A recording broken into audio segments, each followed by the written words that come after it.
saying things people already know out loud is tight. I am a collector. Australian legends. Funny segment. This is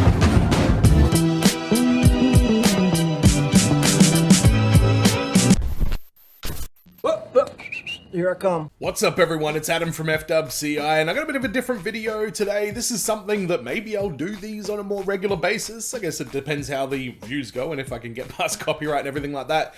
But we're going to have a look at a web exclusive from John Oliver, the host of Last Week Tonight, which in all honesty is one of my favorite TV shows. I love the humor behind it. I like how informative it is. I like getting a glimpse into the absolute insanity that is America. So great show, and these web exclusives are usually pretty good. This one's about Air Bud. Now, I was gonna go watch Air Bud first because I don't think I've ever seen that movie. If I did, I was like 6 years old or something like that.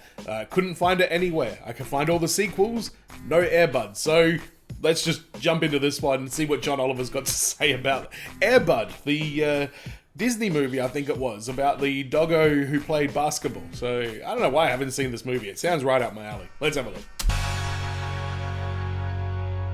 Hello there, Internet. I'm John Oliver, host of Last Week Tonight. We're off this week, but I wanted to briefly come back to talk about something important. He's off. That is rules. Think of them as the bones of a well-functioning society, which I guess makes common sense and good judgment the blood, manners the skin, fortitude the heart, and this show, these nerds.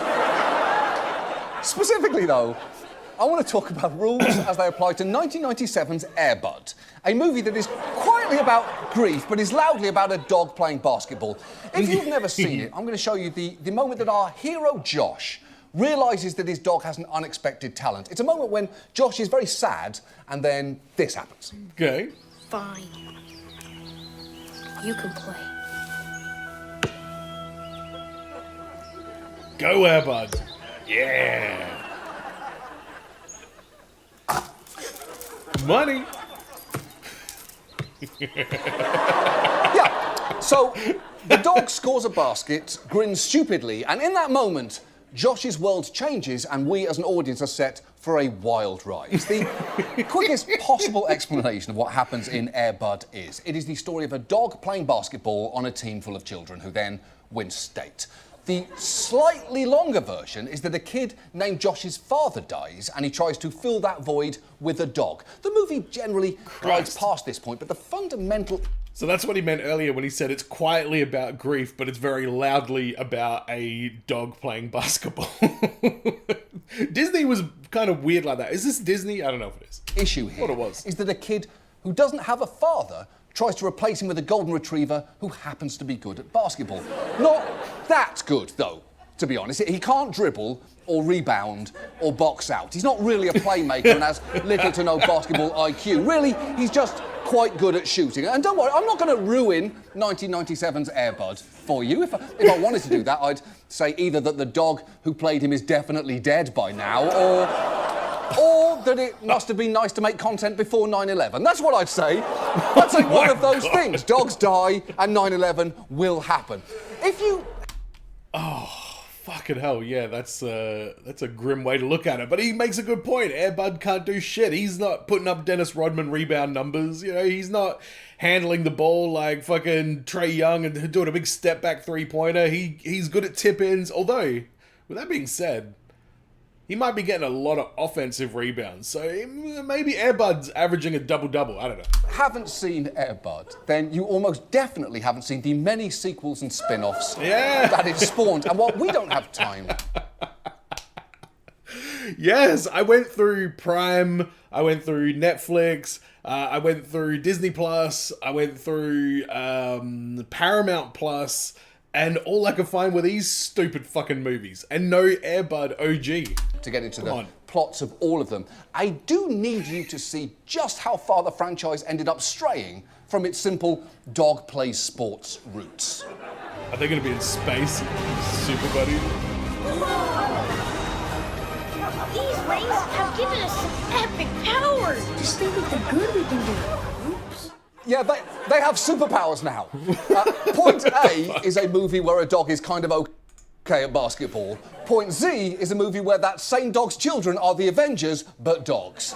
Now, we don't actually have time to get into the Zendaya vehicle super buddies.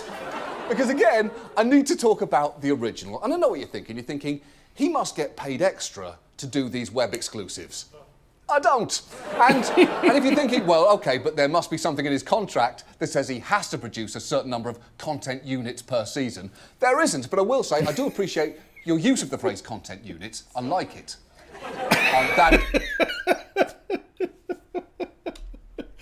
Oh, fucking hell.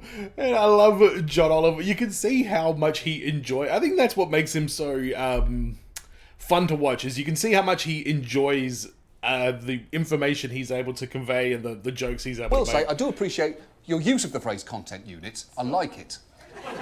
That is how I think about this show. I'm a material generator who distributes content units designed to occupy your time between now and death. But I'm not talking about Air Bud because I have to.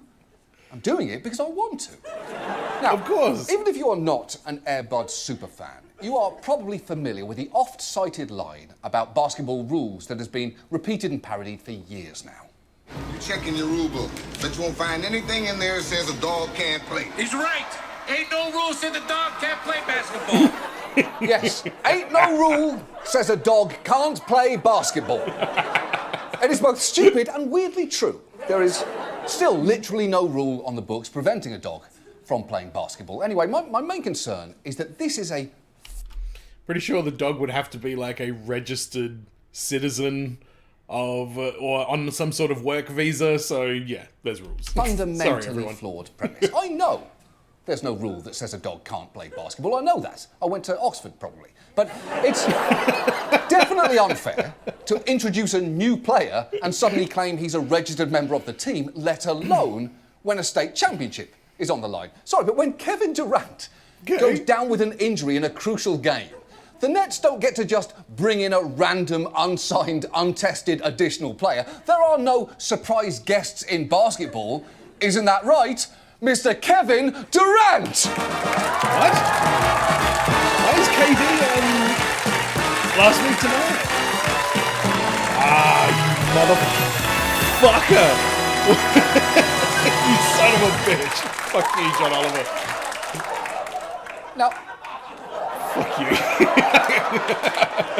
I believe obviously, that shit. we didn't get Kevin Durant for this bit. It's the playoffs right now. Plus, this is a web exclusive about Air.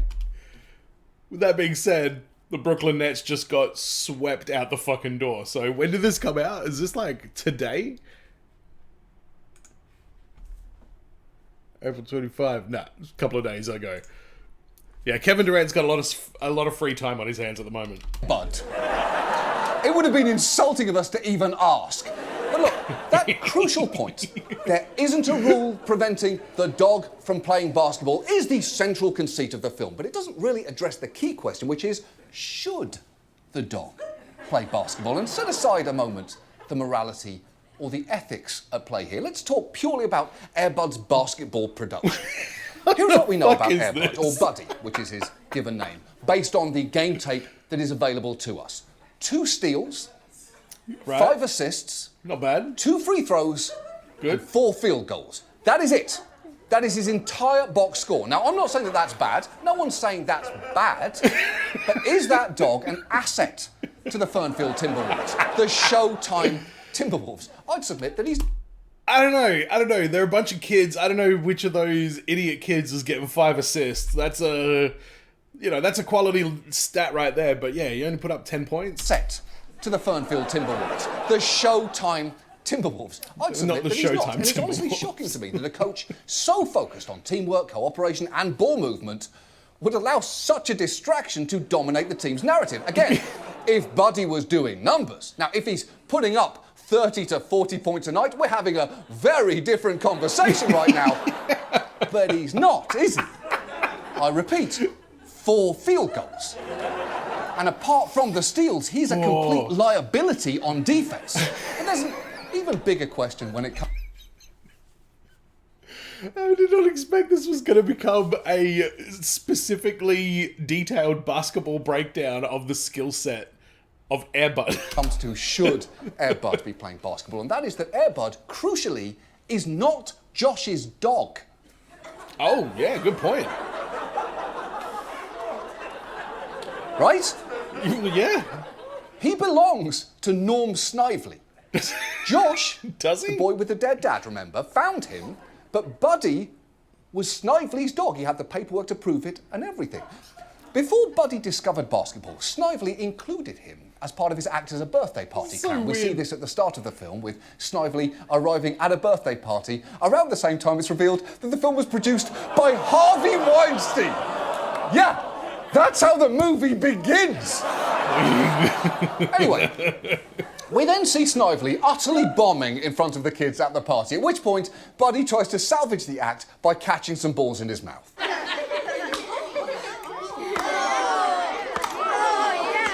Jesus. What the fuck are those balls made out of? They look...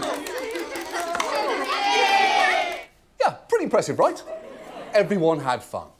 And a not terrible argument could be made that Snively was the one who gave Buddy the fundamental training that resulted in him being able to play basketball in the first place. Snively gets a lot of shit in this film because he's an abusive alcoholic party clown who explicitly hates children and birthdays, but you cannot ignore that he is also the kind of person who can diligently and patiently train a dog to perform party tricks. That's actually a good point. Although, is it Air Bud? Man, I want more John Oliver level breakdowns of ridiculous movies. This is fucking brilliant. also the kind of person who can diligently and patiently train a dog to perform party tricks. That's not nothing, is it? Training dogs is hard. And Snively put the work in. Yet, Snively's made to suffer because he lost the dog, who was then retrieved by Josh, the kid whose dad ate it off camera before the movie started. Snively even successfully retrieves Buddy in the middle of the film, but Josh then sneaks into Snively's yard and steals Buddy back. And if you say, John, hang on now. If you say, John, just stop, listen to me.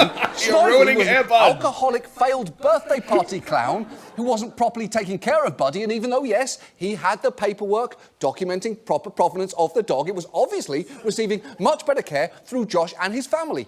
I hear your point. I really do. It's the movie's point, isn't it? The movie fed you that point, and no disrespect, you ate it up uncritically. Because, for those who don't know, let me tell you how Air Bud ends, because it's pretty nuts. This movie about a kid who becomes obsessed with a stolen basketball dog after his dad bites it off screen, insanely does not actually end with a dramatic basketball moment. You would think, knowing everything we know about movies, that it would end with Air Bud and the Timberwolves winning state and then cutting to credits. But you'd be wrong. Dead wrong. I'm talking Josh's dad dead wrong.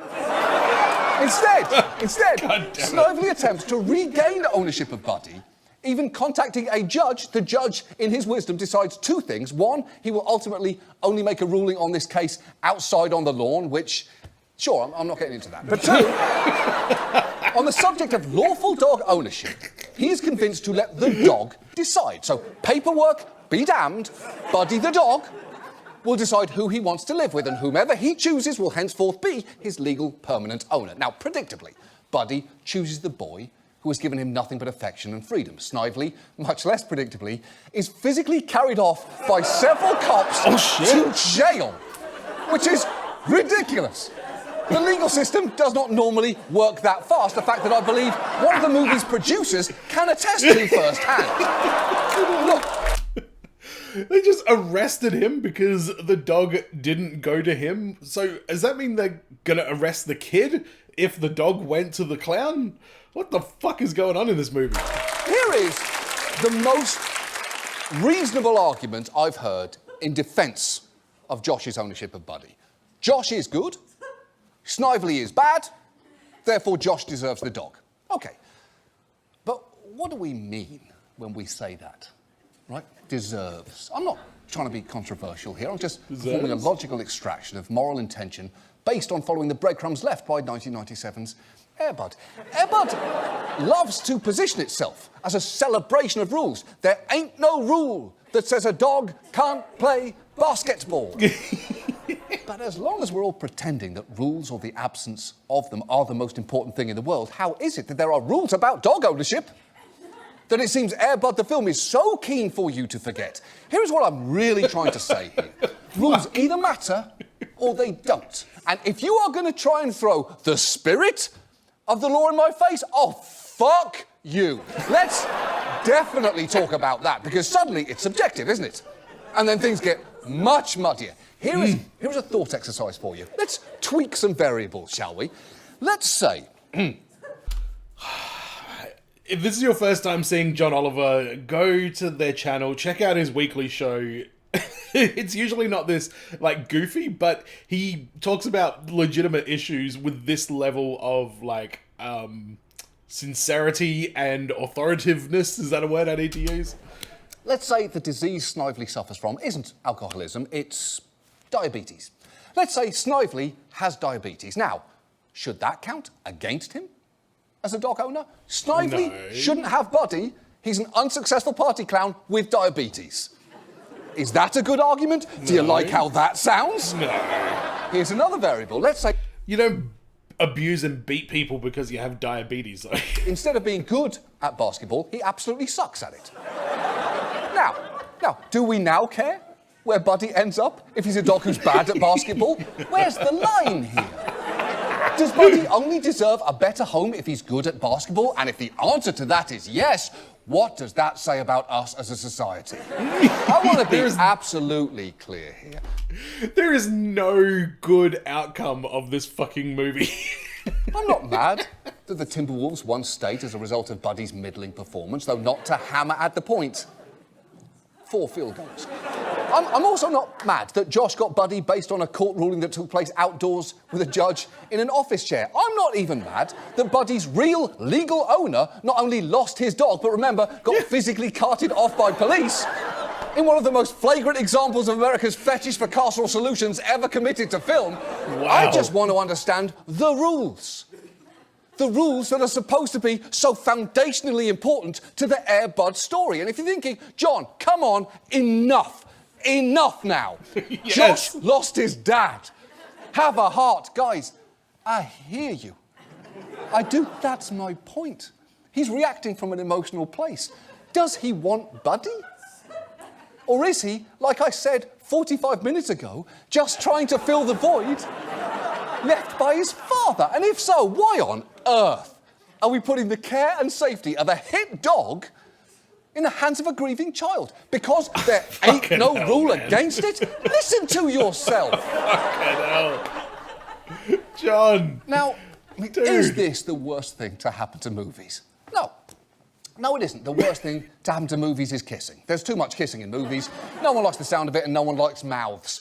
The pandemic was actually great for 2 reasons. It briefly shut down movies and everyone had to wear masks. In both cases, everyone saw fewer mouths and we were all happier for it. I just find it fascinating that a movie, the sole premise of which hinges on a strict adherence to rules, chooses to discard them so quickly on such a whim. That's all. Is that all? And yet you're probably thinking right now, wait, really? That is all? There is no twist here? Oh, why would you waste so much of your time and ours on a web exclusive that's quietly about Air Bud but loudly about nothing? I'll tell you why. I'll tell you specifically why. Because there's no rule that says there ain't no rule against it. Thank you so much for watching. I have no idea why you did. We're back on May 1st. Goodbye.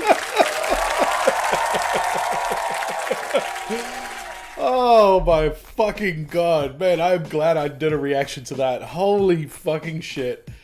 Oh, John Oliver, man, you never know what you're gonna get with that show. I've seen him do he always does like these really over the top like, I don't know, like publicity stunt things, I guess, at the end of like most of his episodes. I remember one they were talking about some, I don't know, dictator or something from some country over the Middle East who had like a massive like horse.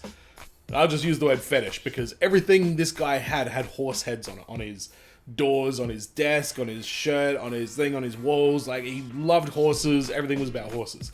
And he was such a like boastful kind of guy. He wanted a Guinness World Record, and I believe the story is that he had the Guinness World Record for the largest cake with a horse on the, like, the largest cake in the world with a horse on it. I think you can get Guinness World Records for very niche stuff if you contact them. So John Oliver actually broke that record, had a massive fucking cake inside the studio with a big giant horse head on it. Like, you just don't know where he's gonna take the stories that he talks about, and that's in reference to the fact that he's like, are you waiting for a twist at the end? Well, there's fucking not. This is all about Air Bud. Fucking, why did you watch this shit? And I'm glad I watched this, John Oliver. I am very fucking glad that I watched this web exclusive about Air Bud, because those old Disney movies are fucking ripe for the picking if you go back and start to ask these kind of peripheral questions and what ifs about some of these, you know, outrageous situations. So that was fucking awesome. I can't wait for John Oliver and Last Week Tonight to get back very, very soon. Let me know in the comments if you enjoyed this one. Let me know what else you want me to have a look at. And as always, everyone, be well, stay safe, look after your friends. See you in the next video. Peace.